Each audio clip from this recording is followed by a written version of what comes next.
Selamat pagi Bapak Ibu Saudara terkasih dalam nama Tuhan yang mengikuti pagi hari ini. Kita bersyukur Tuhan berkesempatan kepada kita. Haleluya. Haleluya. Apapun yang terjadi dalam kehidupan kami percaya Tuhan turut campur dalam setiap kehidupan kami. Kami akan berkata Tuhan Yesus baik dalam kehidupan kami. Haleluya. Apapun yang terjadi di dalam hidupku, selalu ku berkata Tuhan Yesus baik dalam segala hal yang terjadi. Tetap ku berkata Tuhan Yesus baik. Apapun yang terjadi di dalam hidupku, tetap ku berkata Tuhan Yesus baik dalam segala hal yang terjadi. Tetap ku berkata Tuhan Yesus baik. Ku sembah Kau, ku sembah Kau. Tak dapat ku membalas kasih-Mu. Ku sembah Kau, ku sembah Kau Bapa. Ku rindu selalu menyenangkan-Mu. Ku sembah Kau, ku sembah Kau. Tak dapat ku membalas kasih-Mu. Ku sembah Kau, ku sembah Kau Bapa. Ku rindu selalu menyenangkan-Mu. Kami bersyukur Tuhan, kami memuji-Mu. Kami rindu menyenangkan hati-Mu Tuhan. Terpujilah nama-Mu Tuhan. Kami agungkan nama-Mu, sebab Engkau layak diagungkan, layak ditinggikan. Shalom Bapak Ibu Saudara-saudari. Sebelum kita mendengarkan renungan pada hari ini, mari kita sama-sama berdoa terlebih dahulu. Bapa yang kami kenal di dalam nama Tuhan Yesus Kristus, pada hari ini Tuhan, sebelum kami mendengarkan sebagian daripada firman-Mu, biarlah Tuhan firman ini tertanam dan merema di setiap kami Tuhan. Terima kasih Tuhan Yesus, kami siap mendengarkan. Haleluya, amin. Mari Bapak Ibu kita sama-sama buka dalam kitab Kejadian 25 sampai ke 26. Saya harap Bapak Ibu Saudara-saudari sudah membacanya terlebih dahulu. Judul pada hari ini adalah Rancangan Allah Melampaui Usia Manusia. Saya akan bacakan dalam kitab Kejadian 25 ayat yang ke-11. Setelah Abraham mati, Allah memberkati Ishak, anaknya itu, dan Ishak diam dekat sumur Lahai-Roi. Hampir setiap kita selalu membuat rencana sebelum bertindak. Seseorang yang bijaksana akan menentukan terlebih dahulu apa yang ingin dicapai dan kemudian menentukan cara pencapaiannya. Semakin besar tujuan kita, semakin kita memerlukan suatu rencana. Tetapi meskipun kita semua selalu mempunyai rencana kita tersebut selalu berubah karena kita tidak mempunyai kontrol atas masa depan. Tidak dapat melihat masa depan serta tidak cukup bijaksana untuk menduga masa depan kita. Apabila kita mengakui bahwa Allah kita adalah Allah yang maha bijaksana, maka kita juga harus mengakui bahwa adalah sesuatu yang tidak mungkin apabila Ia tidak mempunyai rencana sama sekali.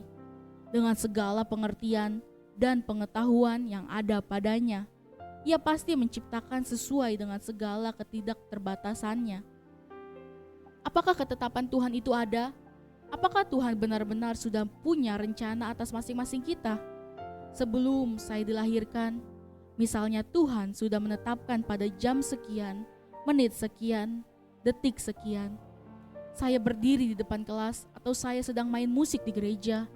Apabila Tuhan telah memiliki rencana yang begitu detail, begitu rinci, lalu apa artinya segala usaha dan perencanaan kita?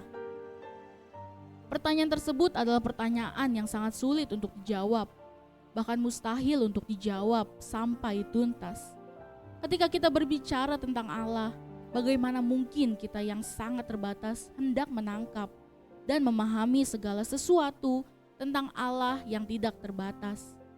Sebenarnya tak seorang pun dapat menjelaskan dan menjawab pertanyaan tersebut secara tuntas dan penuh.